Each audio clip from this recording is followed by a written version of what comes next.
आज हम बनाने जा रहे हैं मावा गुलाब जामुन। और गुलाब जामुन जब भी हम घर पे बनाते हैं ना भाई, कुछ ना कुछ गड़बड़ होती रहती है। कभी तो वो हार्ड बन जाते हैं, कभी उसमें क्रैक्स आ जाते हैं, कभी कुछ ज़्यादा ही सॉफ्ट हो जाते हैं। तो आज मैं ऐसी टिप्स और ट्रिक्स इस वीडियो में आपको बताऊंगी जिससे आपके गुलाब जामुन पहली बार में ही बिल्कुल बढ़िया बनेंगे। नमस्कार फ्रेंड्स, मैं हूं सुमन। आप सबका मेरे चैनल पे स्वागत है। तो आप सबको मेरी तरफ से दिवाली और भैया दूज की बहुत बहुत शुभकामनाएं। तो चलिए फिर रेसिपी बनाना शुरू करते हैं। तो सबसे पहले हमें गुलाब जामुन के लिए चाशनी तैयार करनी है। तो इसके लिए एक बर्तन में हमें 2 कप डालनी है चीनी और 2 कप इसमें हमें पानी ऐड करना है। और हाई फ्लेम पर लगातार चलाते हुए हमें चीनी को मेल्ट करना है। तो आप देख सकते हैं चीनी अच्छे से मेल्ट हो गई है। अब हमें इसमें 1 चम्मच विनेगर ऐड करना है। अगर आपके पास विनेगर नहीं है तो 1 चम्मच आप इसमें नींबू का रस भी ऐड कर सकते हैं। विनेगर डालने से होता यह है कि जो हमारी चाशनी है उसमें क्रिस्टलाइजेशन नहीं होती है। और अब इसमें 1 चम्मच हमें गुलाब जल ऐड करना है।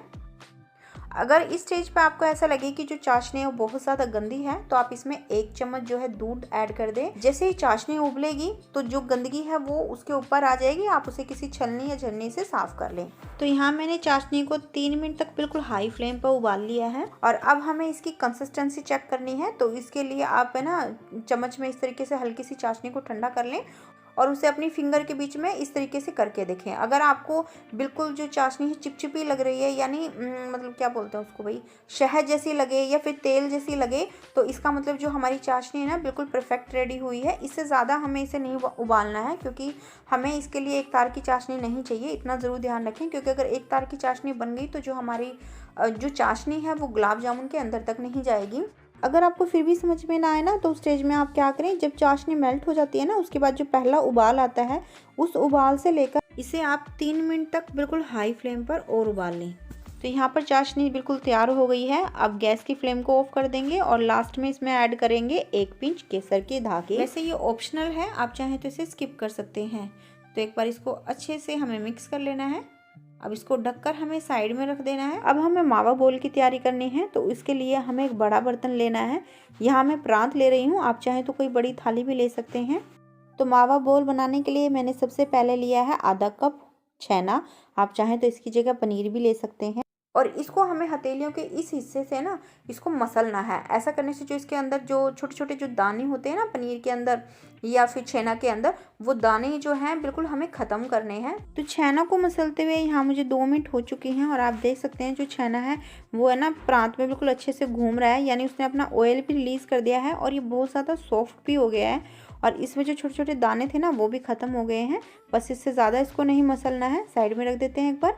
अब हमें चाहिए 1 कप मावा। तो ये होममेड मावा है, आप चाहें तो मार्केट का भी ले सकते हैं। पर मावा लेते समय सिर्फ एक चीज़ ध्यान रखनी है कि जो मावा हम यूज़ कर रहे हैं वो सॉफ्ट होना चाहिए, उसके अंदर थोड़ा सा मॉइस्चर होना चाहिए।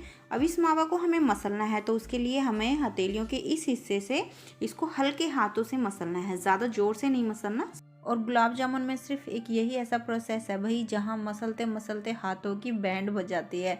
इस डो को हमें करीबन 8 से 10 मिनट तक लगातार मसलते रहना है। और आप देख सकते हैं जैसे जैसे हम इसको मसलते जा रहे हैं ना, इसका टेक्सचर और इसका कलर दोनों ही जो है चेंज होते जा रहे हैं। तो यहाँ मैंने करीबन इसको 8 मिनट तक मसला है और आप देख सकते हैं इसका जो टेक्सचर है ना बिल्कुल सॉफ्ट हो गया है, हल्का सा इसका कलर भी चेंज हो गया है। अब जो हमने पनीर तैयार किया था ना वो अब लेना है और इसको हमें 2 मिनट और मसलना है। जी हाँ, अब 2 मिनट और हमें इसकी मालिश करनी है। तो हमारे पनीर और मावा का डो बन चुका है, आप देख सकते हैं। बट ये बहुत ज़्यादा स्टिकी भी है और बहुत ज़्यादा सॉफ्ट भी है। तो इसको एक अच्छी सी बाइंडिंग देने के लिए हमें इसमें मैदा ऐड करना है। तो मैदा हमें एक साथ नहीं करना है, थोड़ा थोड़ा करके ऐड करना है। मतलब 1 चम्मच आप डालिए, फिर उसको हमें इस तरीके से अच्छे से मसलना है। फिर हमें 1 चम्मच डालनी है, फिर उसको मसलना है। तो इस तरीके से इस डो में यहाँ मैंने करीबन है ना 4 चम्मच जो है मैदा ऐड किया है। आप मैदा डालते समय ध्यान रखिए कि हमें ज़्यादा मैदा यूज़ नहीं करना है। मतलब ये ना हो कि हम 6-7 चम्मच इसमें मैदा ऐड कर रहे हैं तो फिर जो हमारे गुलाब जामुन है ना उसमें आटे का टेस्ट ज़्यादा आएगा। तो आप करीबन 5 चम्मच से ज़्यादा आप मैदा यूज़ मत कीजिएगा। अगर आपको ऐसा लगता है कि जो डो है वो बहुत ज़्यादा हार्ड बन रहा है तो आप इसमें थोड़ी पानी की या दूध की छींटे मार लें तो वो सॉफ्ट हो जाएगा। तो हमारा पनीर और मावा का जो डो है बिल्कुल तैयार हो गया है। आप देख सकते हैं बिल्कुल सॉफ्ट बनकर तैयार हुआ है। तो इसी तरीके का हमें डो तैयार करना है। सॉफ्ट डो हमें रेडी करना है, टाइट नहीं होना चाहिए, क्योंकि अगर टाइट डो होगा ना तो जब हम इसकी बोल बनाएंगे ना वो हार्ड बनेंगी और हमारे गुलाब जामुन है ना चाशनी अच्छे से पिएंगे नहीं। अब इस डो में से थोड़ा सा पोर्शन लेंगे और हथेलियों के बीच में रख के उसको दबाते हुए हमें थोड़ा सा मसलना है और फिर हल्के हाथों से उसको एक गोल शेप देनी है।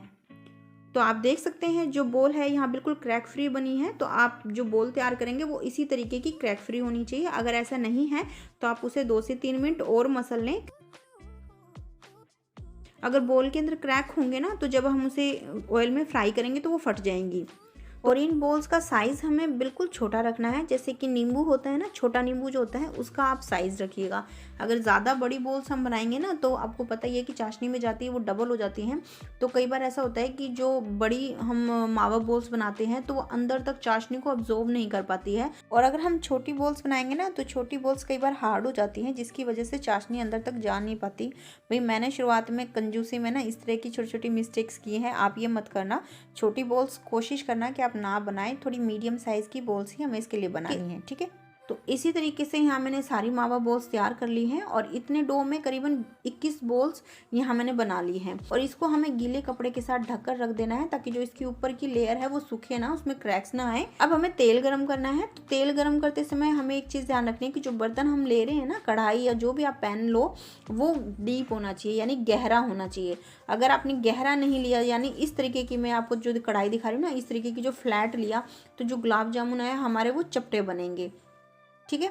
तो अब इसमें हमें एक छोटी सी मावा बोल डाल के देखनी है और आप देख सकते हैं इसमें छोटे छोटे बबल्स आ रहे हैं और ये एकदम से उठ के नहीं आ रहा है, यानी आराम से ये ऊपर आया है, यानी जो तेल हमने गर्म किया वो बिल्कुल सही है।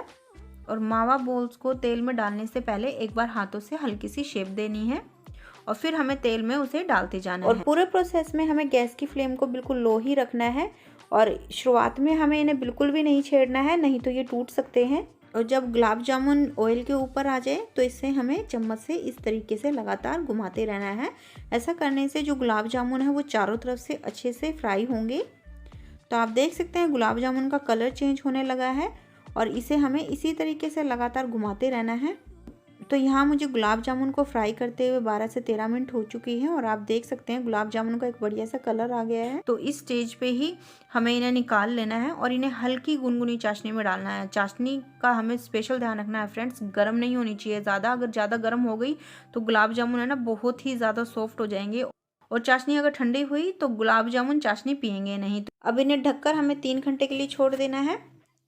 और ये लीजिए भाई, हमारे गुलाब जामुन बिल्कुल तैयार हैं। आप देख सकते हैं चाशनी पीकर ये बिल्कुल डबल हो गए हैं।